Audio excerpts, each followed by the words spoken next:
Hi అండి, అందరికీ సంక్రాంతి శుభాకాంక్షలు. మనం సంక్రాంతికి ఏదో ఒక స్వీట్ చేసుకోవాలి కదండి. అందుకోసం మన ఇంట్లో సింపుల్గా అయిపోతుంది తీపి గవ్వలు చేసుకుందామండి. దానికి ఏమేమి కావాలో ఇప్పుడు మీకు చెప్తాను. ఫస్ట్ నేను ఎక్కువ గోధుమ పిండి తీసుకుంటున్నానండి, మైదా అంత హెల్దీ కాదని. గోధుమ పిండి 2 కప్స్ అండి. కొంచెం నేను ముందే జల్లించి పెట్టుకున్నాను, మీరు కూడా ఇంట్లో ఉంటే జల్లించుకోండి ఒక్కసారి. మైదా పిండి 1 కప్పు వేసాను. ఇది గోధుమ నూకండి, బొంబాయి రవ్వ. ఒక 1/2 కప్పు వేసుకుంటే కొంచెం మనకి క్రిస్పీగా గుల్లగా అలా అనిపిస్తుంది తినేటప్పుడు. కొంచెం సాల్ట్, మరీ ఎక్కువ కాదు, కొంచెం సరిపోతుంది. బాగా 3 పిండ్లు కలిసినట్టుగా కలుపుకొని, నేను వెన్న ఉంది కదండి, బటర్ వేసి కలుపుతున్నాను. కొంచెం ఫస్ట్ బటర్ వేసుకుందాం.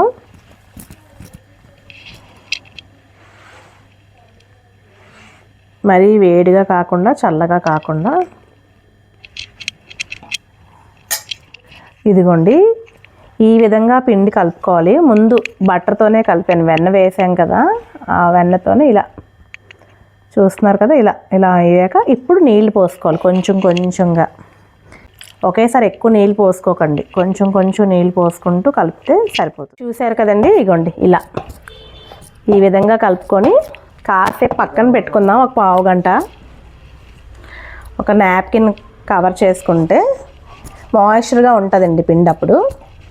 ఇప్పుడు పిండి పావు గంట అయిపోయింది కదండి, తీద్దాం. ఇప్పుడు మనం చిన్న ఉండలు చేసుకోవాలండి. ఇలా చిన్న ఉండలు చేసుకుందాం.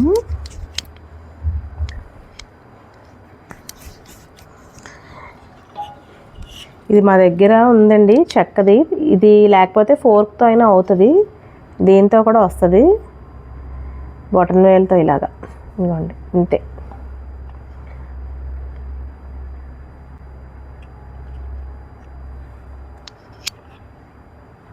కొంచెం పెద్దవి వస్తున్నాయండి, నేను ఇంకా కొంచెం చిన్న ఉండ చేద్దాం ఇంకోసారి. కొంచెం పెద్ద గవ్వలు వచ్చేస్తున్నాయి కదా, మళ్ళీ పాకం పట్టడం కష్టం అవుతుంది, దానికి చప్పగా ఉంటాయి లేకపోతే. ఇప్పుడు చిన్న వచ్చాయి అంటే ఇంకా చిన్న సైజు ఉండలు చుట్టుకుందాం మనం. ఇదిగోండి ఇలా చూసారండి ఎంత చక్కగా వచ్చిందో. చూసారు కదండి, ఇదిగోండి చిన్ని గవ్వలు చేసాము, ఇంతే ఈజీగానే అయిపోతాయండి. చూసారండి, ఇదిగోండి చిన్ని గవ్వలు చేశాను నేను. ఇప్పుడు ఇవి మనం ఫ్రై చేసుకోవడానికి రెడీగా ఉందండి. ఫ్రైకి ఇప్పుడు రెడీ చేసుకుందాం.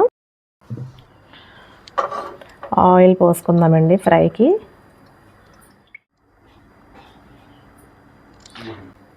నూనె వేడెక్కిందండి, చిన్న పిండి వేసుకొని చూద్దాం వేడెక్కిందో తెలుస్తుంది మనకి. మరి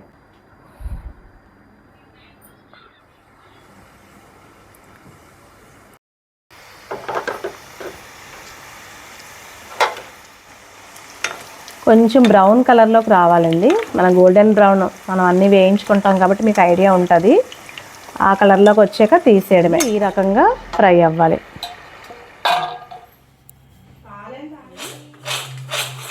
గవ్వలు మనం పాకంకి రెడీ చేసుకుందాం. కప్పు బెల్లం వేసుకుందామండి, పాకంకి సరిపోతుంది మనకి. ఒక చిన్న టీ గ్లాస్ వాటర్, చిటికెడు ఉప్పు వేద్దామండి చిన్నది.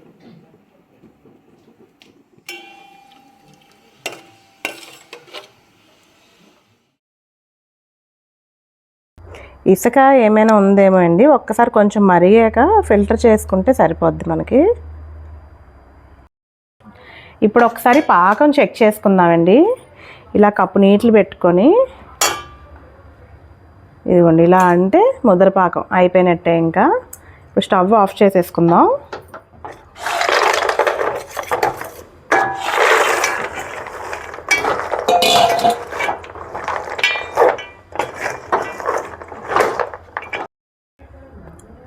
మనం బెల్లం గవ్వలు రెడీ అయిపోయండి. ఇప్పుడు ఇలా అంటుకుంటున్నాయి కానీ కొంచెం ఆరిపోతే విడివిడిగా ఇలా వచ్చేస్తాయండి. టేస్ట్ చూద్దాం. క్రిస్పీగా ఉన్నాయండి, గుల్లగా ఉన్నాయి. మీరు తప్పకుండా ట్రై చేయండి.